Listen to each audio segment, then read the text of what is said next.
হরি ওম। আজ আমরা পাঠ শুনব শ্রী শ্রী স্বামী স্বরূপানন্দ পরমহংসদেব লিখিত গ্রন্থ গুরু থেকে। বিনা দীক্ষায় শিষ্য, দীক্ষা ছাড়া কি শিষ্য হওয়া যায় না? আমার দীক্ষিত শিষ্যের সংখ্যা যত, তার চেয়ে অদীক্ষিত শিষ্যের সংখ্যা অনেক গুণ বেশি। তুমি সেই রকম শিষ্যই থাকো। আমি কি মন্ত্র জপ করি, কেমন করে জপ করি, আমার আধ্যাত্মিক আশীর্বাদ কি, তা তো আর কারোই জানা নয়। আমি গোপন করে কোনো জিনিসই রাখিনি। আমার গুরুতায় ট্রেড সিক্রেট বা ব্যবসায়ীর গুপ্ততা বলে কোনো জিনিস নেই। আমার ফটোখানার সামনে গিয়ে দাঁড়িয়ে বলবে, মশাই আপনার মন্ত্র নিচ্ছি, ব্যাস। তারপর থেকে অবিরাম নাম সাধন করে যাও। আমার কাছ থেকে দীক্ষা না নিলেও তুমি আমার শিষ্য এভাবে হতে পারো। কান পাকড়ে নিয়ে মন্ত্র না দিলেই শিষ্য হতে পারবে না, এমন তো নয়। দীক্ষার প্রকৃত তাৎপর্য। দীক্ষা জীবনের এক পরম সংস্কার, কিন্তু সে সংস্কারের মানে কি? মৃতের উপরে কাষ্ঠ সংস্কারে যেমন সব দেহের বিনাশ ঘটে, দীক্ষারূপ সংস্কারের তেমন কামনা বাসনারূপ পুঁতিবস্তুতে আচ্ছন্ন আত্মার কদর্যতা দূর হয়। আত্মা শুদ্ধ, নিষ্পাপ এবং স্বভাব প্রতিষ্ঠিত হন। এভাবে যে পূর্ব সংস্কারের বিলোপ সাধন, তারই জন্য দীক্ষা গ্রহণ প্রয়োজন। কানে একটা ফু দিয়ে কোনো প্রকারে লুকাচারের অনুবর্তনের জন্যই দীক্ষা গ্রহণ নয়। কথায় বলে, দীক্ষা না নিলে হাতের জল শুদ্ধ হয় না। তার মানে হচ্ছে এই যে, মনের ময়লা কাটাই হচ্ছে দীক্ষার প্রকৃত তাৎপর্য।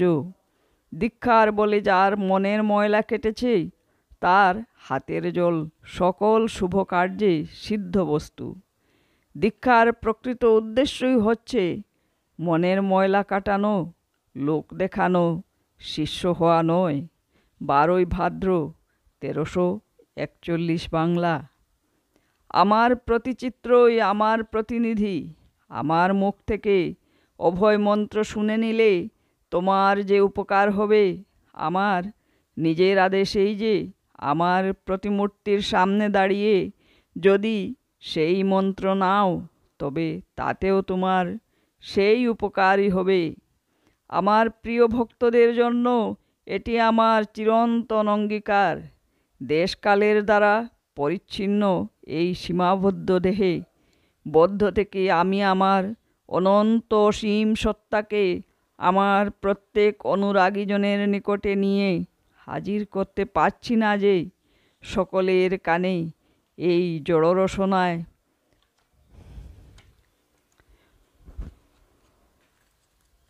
উচ্চারণ করে অখণ্ড নাম প্রবেশ করাই। অথচ আমার প্রাণের স্বাদ, 3 ভুবনে একটি প্রাণীও যেন অখণ্ড নামের মঙ্গল মধু থেকে বঞ্চিত না থাকে।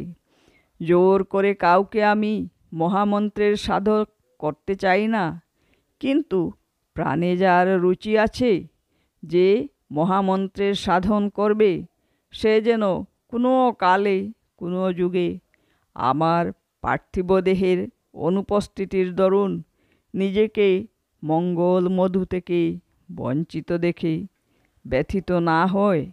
এজন্যই আমার নির্দেশ এই যে, অখণ্ড মন্ত্র গ্রহণ করে সাধক জীবন গ্রহণের পক্ষে যখন প্রয়োজন উপস্থিত হবে, তখন আমার যে কোনো প্রতিমূর্তি বা প্রতিচিত্রই আমার পরিপূর্ণ প্রতিনিধি।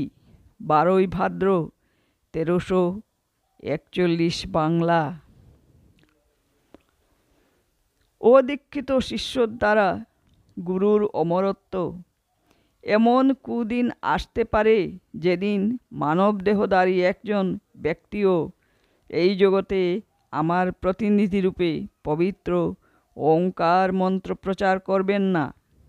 সবাই হয়তো নিজেকে প্রধান করে দেশ প্রচলিত প্রথা অনুযায়ী নিজের গুরুত্বকে দীক্ষাভিলাষী ব্যক্তিদের সমক্ষে উপস্থিত করে নিজেই পরম ব্রহ্মের সাথে অভেদ রূপে পূজা পাবার বাসনা নিয়ে সংকীর্ণ এক সাম্প্রদায়িক পরিবেষ্টন সৃষ্টি করে অপর 10 জন সমসাধক প্রচারকদের সাথে কলহ সৃষ্টি করবে।